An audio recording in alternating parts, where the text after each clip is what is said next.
Bismillahirrahmanirrahim. Assalamualaikum warahmatullahi wabarakatuh. Kami dari kelompok 5 ingin membacakan materi mengenai rancangan undang-undang HIP atau haluan ideologi Pancasila. Adapun anggota-anggota dari kelompok kami yakni Iqrarul Firdaus, saya sendiri selaku moderator, Nurul Fatria Jabriani, Alisha Pramudita Ayuning Tias, Afriadi Putra Balimbong, Nur Fitriana S. Amirullah Yusnadia, dan Ahmad Aisyah Hairan. Baik, untuk mempersingkat waktu, kami langsung persilahkan kepada pemateri pertama, yakni Saudari Yusnadia. Kepadanya kami persilahkan dengan hormat. Terima kasih atas kesempatan yang diberikan oleh saya. Adapun pendahuluan dari materi kelompok kami yaitu, haluan ideologi Pancasila adalah pedoman bagi cipta, rasa, karsa, dan karya seluruh bangsa Indonesia dalam mencapai keadilan dan kesejahteraan sosial dengan semangat kekeluargaan dan gotong royong untuk mewujudkan suatu masyarakat Indonesia yang adil, makmur berdasarkan ketuhanan, kemanusiaan, kesatuan, kerakyatan, demokrasi yang berkeadilan sosial. RUU HIP adalah RUU yang diusulkan oleh DPR RI dan disebut telah ditetapkan dalam Prolegnas RUU Prioritas tahun 2020. Terima kasih, saya kembalikan kepada moderator. Terima kasih atas penyampaian materi dari Saudari Yusnadia. Selanjutnya yakni RUU HIP atau haluan ideologi Pancasila akan dibacakan oleh Saudara Afriadi Putra. Kepadanya kami persilahkan dengan hormat. Baik, terima kasih atas kesempatan yang diberikan oleh moderator. Di sini saya akan membahas mengenai rancangan undang-undang HIP, haluan ideologi Pancasila.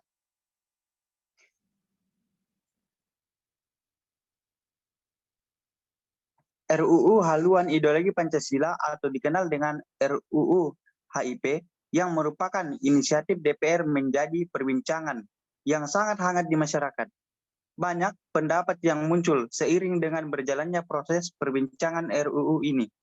Baik itu pandangan pro, kontra, hingga skeptis terkait keberadaan RUU tersebut.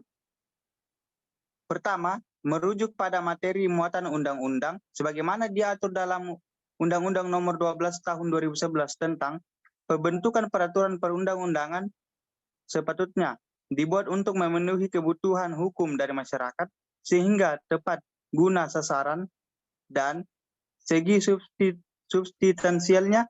Sedangkan yang menjadi kebutuhan bersama saat ini adalah bagaimana penanganan COVID-19 ini dapat terus digemburkan dan pemulihan secara masif dari sektor masing-masing. Tidak hanya tak memenuhi kebutuhan hukum masyarakat, diantaranya bahkan terdapat rancangan undang-undang yang dinilai realnya merugikan masyarakat, yang diantaranya Undang-Undang Mineral dan Batubara, yang dinilai digarap terlalu pesat dan terburu-buru, yang ironinya dibahas ketika distribusi pandemi sedang masifnya. Baik, terima kasih. Saya kembalikan kepada moderator.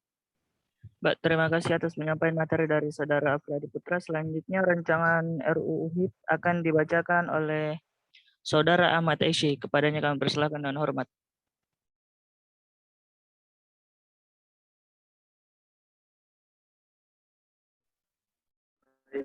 Terima kasih atas kesempatan yang diberikan. Langsung saja lanjutkan dari materi RUU HIP, yaitu kedua tidak berhenti di situ. Aspek kontroversialnya pun berasal dari muatan yang termuat dalam RUU HIP tersebut. Redaksional pasal-pasal tersebut pun cenderung masih sangat normatif dan multitafsir. Hal yang dikritisi oleh pakar hukum tata negara Sekolah Tinggi Hukum Jentera Bivitri Santi, ialah RUU HIP memuat pasal yang sifatnya hanya definisi dan political statement. Ia menuturkan norma hukum mengatur terkait suatu perilaku juga kelembagaan. Tidak hanya pernyataan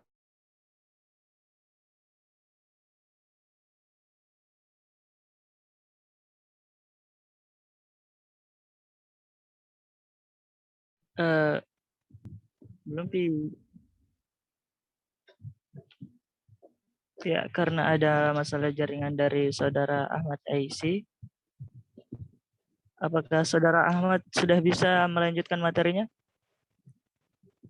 Sudah. Saya persilahkan.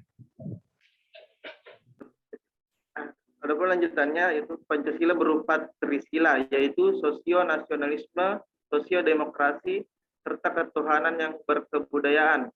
Trisila yang dimaksud terkristalisasi dalam Ekasila, yaitu gotong royong. Pasal 7 yang memuat setidaknya 3 kata kunci, yakni Trisila, Ekasila, dan ketuhanan yang berkebudayaan.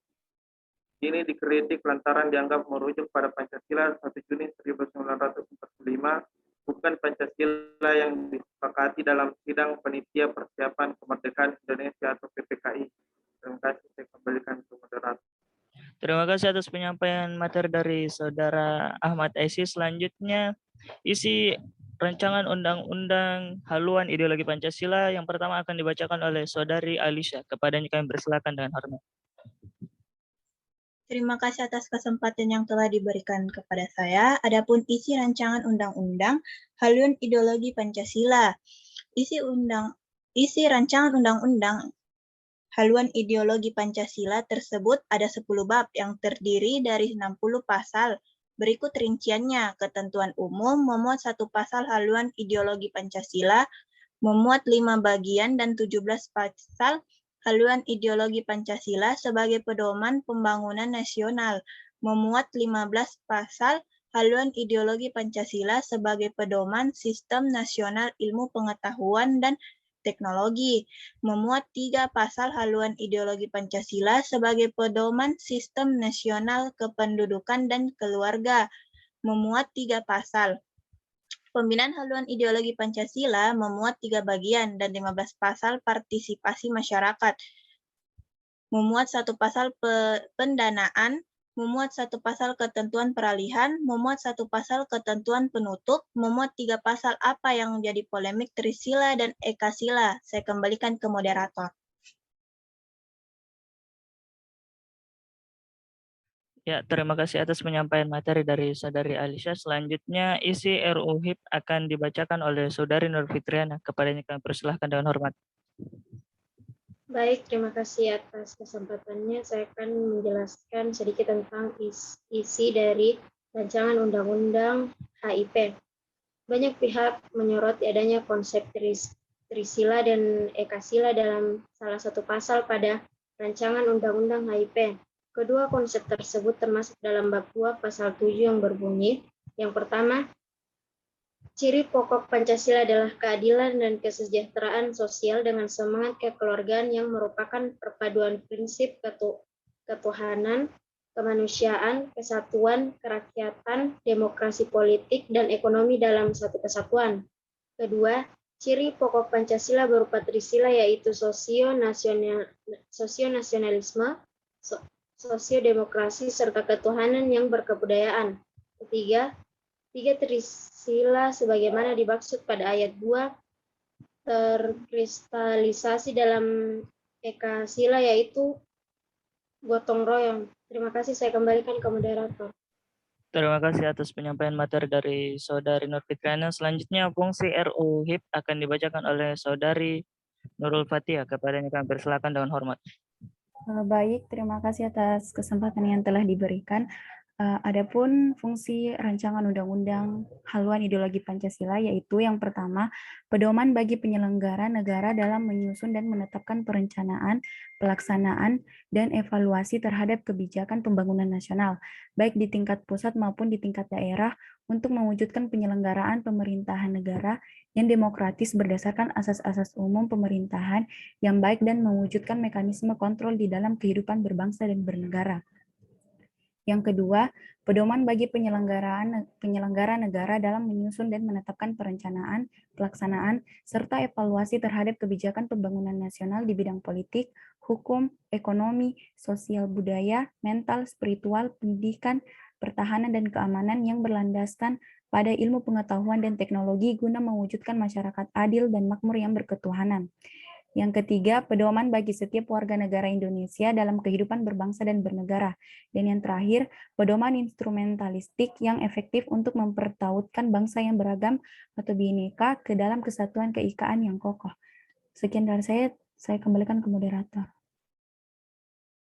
Terima kasih atas penyampaian materi dari Saudari Rolbatia. Selanjutnya, adapun kesimpulan yang kita dapatkan dari materi hari ini, haluan ideologi Pancasila adalah pedoman bagi cipta, rasa, karsa, dan karya seluruh bangsa Indonesia dalam mencapai keadilan dan kesejahteraan sosial dengan semangat kekeluargaan dan gotong royong untuk mewujudkan suatu tata masyarakat Indonesia yang adil dan makmur berdasarkan ketuhanan, kemanusiaan, kesatuan, kerakyatan, demokrasi, yang berkeadilan sosial.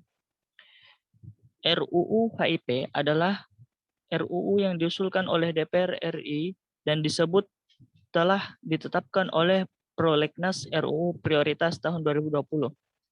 RUU HIP ini menuai banyak pro dan kontra tergantung bagaimana sudut pandang orang yang melihatnya. Solusi terbaik dari penyelesaian masalah RUU HIP adalah dengan musyawarah dan mufakat secara adil. Itulah penyampaian materi dari kelompok kami. Untuk kurang dan lebihnya mohon dimaafkan. Assalamualaikum warahmatullahi wabarakatuh.